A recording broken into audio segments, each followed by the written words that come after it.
O repórter Leonardo Gomes chega ao vivo agora com as últimas informações do grave acidente entre dois ônibus hoje pela manhã aqui na capital, que deixou pelo menos 40 pessoas feridas.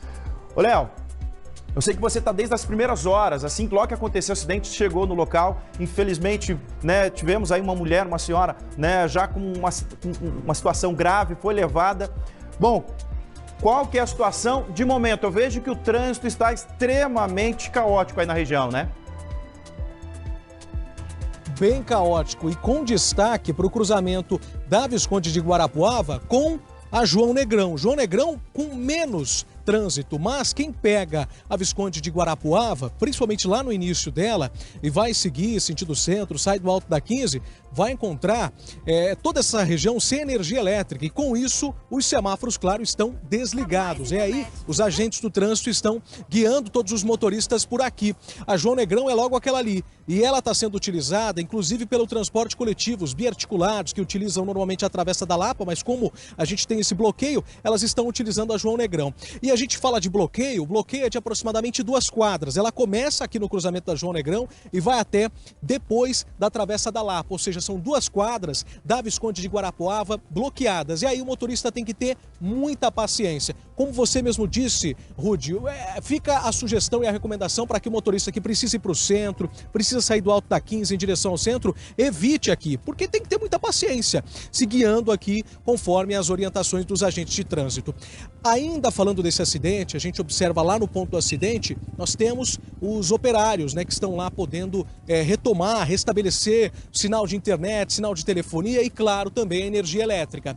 Mas antes da gente voltar a dar um pulo lá no local e mostrar a situação, que deve seguir ao longo de toda a tarde, a gente vai acompanhar agora uma reportagem que fizemos desde o início da manhã, como você comentou, os primeiros momentos após essa batida e conversamos, inclusive, com familiares de vítimas que estão hospitalizadas. Na porta do hospital, Dulciane não sabia mais o que fazer para ter informações da mãe que estava em um dos ônibus envolvidos na batida. A mãe é enfermeira na Santa Casa, estava quase chegando no trabalho, mas foi parar no evangélico por conta do acidente. Foi ela mesma que entrou em contato com meu pai e meu pai já entrou em contato comigo porque ele não ia poder vir, né? Que ele ia trabalhar também. E aí ele entrou em contato comigo e a gente já veio, eu e meu esposo. O que ela passou? O que ela passou de informação? Ela falou pro meu pai que ela tá bem, que ela só teve escoriação no joelho e tá muito chato. Mas a gente não consegue olhar ela, não entra. Era por volta das 7h30 da manhã, quando o acidente com 2 biarticulados aconteceu aqui no cruzamento importante nesse momento. Inclusive, nesse momento, os 2 veículos vão ser retirados. A informação que a gente tem é do número grande de feridos. Um ônibus vinha de Fazenda Rio Grande, o outro aqui de Curitiba. E nós temos, ao todo, contabilizado pelo Corpo de Bombeiros, 45 vítimas. 29 leves que ou tiveram pequenas escoriações, além disso, 15 em código 2 ou 3, ou seja, ferimentos que precisam de cuidados hospitalares. Além disso, uma mulher de 45 anos teve a perna amputada. Bem ali onde a gente vê a batida e tem uma das janelas quebradas, foi onde essa mulher estava. O pé dela acabou ficando prensado ali na parte onde a articulação do ônibus, onde gira, e acabou para poder ser resgatada, foi necessário amputar o pé dela. Que já, o próprio acidente já tinha quase que avulsionado o pé dela, a gente só acabou de remover para poder liberar ela. Ao menos um poste foi derrubado e provocou o desligamento da energia em mais de 2.000 imóveis. Segundo a Copel, a previsão é que o fornecimento seja retomado no final do dia. Moradores e comerciantes relatam ainda que estão sem internet e demais serviços de telefonia. O trabalho do Corpo de Bombeiros e Polícia Militar foi intenso nesta manhã aqui no centro da capital. Esse é outro ângulo, podemos dizer assim, do acidente. A gente percebe como a força dessa batida foi grande, que retorceu vários postes e metais que carregam os cabos de energia elétrica que foram todos destruídos por aqui, e a gente consegue ter pelo menos uma ideia do tanto de detritos, do tanto de pedras que restaram de um poste que foi completamente destruído diante desta batida. A suspeita é que o motorista de um dos ônibus tenha sofrido mal súbito. Ele acredita que ele tenha tido mal súbito e avançado no sinal vermelho. Está atordoado, né? Então não tem como saber se ele vai manter essa versão posteriormente.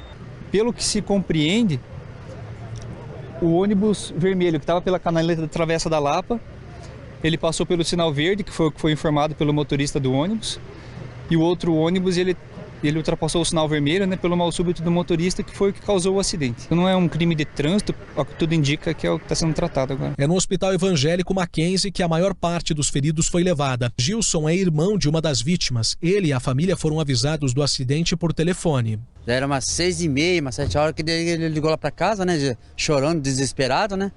Daí ele falou que sofreu um acidente, que o ligeirinho bateu nele, tudo, né. Eu até pensei que era na rua, né? E foi dentro do ônibus, aquele monte de gente lá gritando, né? E o que ele informou então que o senhor estava falando? Que ele furou o sinal, né? Que daí o outro veio, deu de conta com ele, né? E disse que o barulho foi muito grande? Foi muito grande. Daí tinha gente que estava desesperada dentro do ônibus e tudo mais, né? Daí saíram naquela porta da emergência lá, acho que ele bateu, quebrou lá o vidro, desceu pela porta da emergência lá e caiu, se esfolou, né? A filha de Maria de Fátima saiu de Piraquara e estava no biarticulado Santa Cândida Capão Raso, atingido pelo ônibus de Fazenda Rio Grande. Segundo a dona de casa, a filha teve ferimentos na perna. Ela ligou chorando, falando que sofreu um acidente, né? Nesse momento eu havia me acordado para dar comida para o bebê e recebi a ligação, né? Daí ela ligou apavorada e falou do que houve, né? Do ocorrido. E esse é o drama, Rodinei, de boa parte dos familiares que foram pegos de surpresa com a notícia do próprio familiar, de que ele estava hospitalizado por conta desse acidente. Uma atualização que chegou há pouco, porque são muitos hospitais, a gente destacou o Evangélico Mackenzie, porque recebeu a maior parte das vítimas, mas no Hospital do Trabalhador, a informação da Secretaria de Estado da Saúde, 8 pacientes deram entrada no HT, 7 deles estão estáveis e uma mulher de 43 anos, neste momento, passa por cirurgia. A gente não tem a confirmação se essa mulher de 43 anos, de fato, é a que teve o pé amputado, mas a gente segue buscando novas informações e atualizações da notícia do dia. Rodinei. Ô, Léo, eu vou te dar uma missão, tá? A gente tem aqui o Balanço Geral até 1h da tarde, então qualquer novidade, qualquer atualização, você tem prioridade, chama a nossa equipe e a gente entra ao vivo com você, tá bom? Continua aí, ou se tiver que deslocar também, é só dar um toque pra gente, vai pro hospital, enfim. Meu irmão, fique à vontade, tem prioridade, qualquer novidade, você chama a gente aqui. Leonardo Gomes, nosso querido repórter, está lá na região central acompanhando essa situação e claro que a gente vai atualizando você ao longo do Balanço Geral de sábado.